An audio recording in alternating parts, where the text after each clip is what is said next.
Dr. Reichman insisted that the practice take Medicaid Mhm. because we cannot exclude children by their insurance. And that thing Mhm. has grown. So Mhm.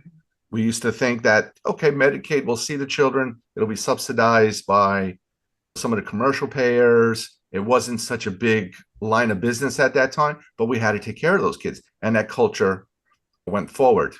I have a lot of questions about your practice. Mhm. Number one, when you say, because I think you do mental health, you do obesity, you do asthma. Mhm. How do you manage these? Are there separate chronic disease clinics that you run for So, these yeah, populations?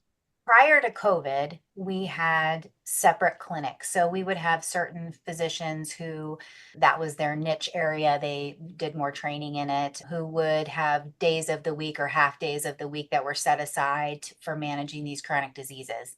COVID changed everything. So, one of the things we recognized when we went back to it is that we were missing care opportunities for patients because they couldn't necessarily make those days of the week work. In addition, those days weren't always efficient because sometimes we would have no shows or late cancellations, and it would be difficult with the flow of those clinics to try to integrate other patients. We would do it, but it never worked very well. And so, what we decided to do was have these clinics without a clinic. So, we just integrate those patients with the appropriate amount of scheduling into our schedules. My schedule, like most pediatricians, has asthma patients sometimes, behavioral health patients, and childcare sometimes. We have each of our physicians has an LPN or RN primary care clinician. And so that's who we have on the floor, taking patients back and interacting with patients. And then they do the care management in between patients. We do 4 days a week in clinic as general pediatricians, and the nurses can do 4 days a week plus a flex day to do some of their care management.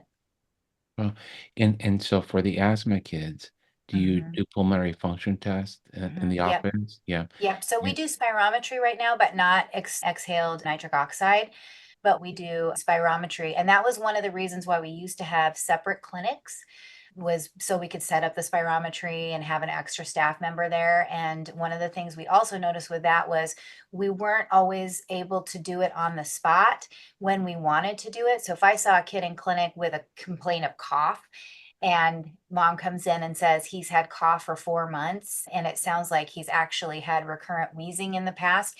I can do pre and post spirometry right there and make a diagnosis right there without bringing him into asthma clinic first. And I don't have to delay starting a controller therapy worried that it's going to affect their spirometry. That was one of the good things I think for our clinic that came out of COVID was we changed the way we thought about that and now do on-demand testing. It depends on the patient and their insurance coverage, to okay. be frank. The getting the smart therapy covered for all of our patients has been difficult because they don't want to cover the appropriate inhalers. Also, if we have kids who are already completely stable and well managed on their plan and their parents are doing a good job of managing them, changing them in my mind doesn't make sense, especially if we have to work on a lot of prior auths and those kinds of things. So most of my new diagnoses and patients that I'm managing, I'm putting on smart therapy.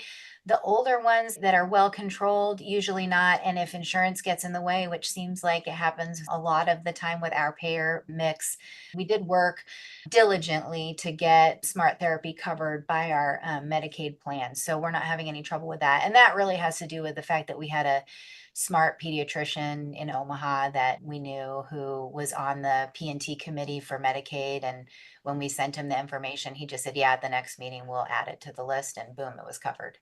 Yeah, we do that. To make sure that, because every kid's different. Some 4-year-olds can do it.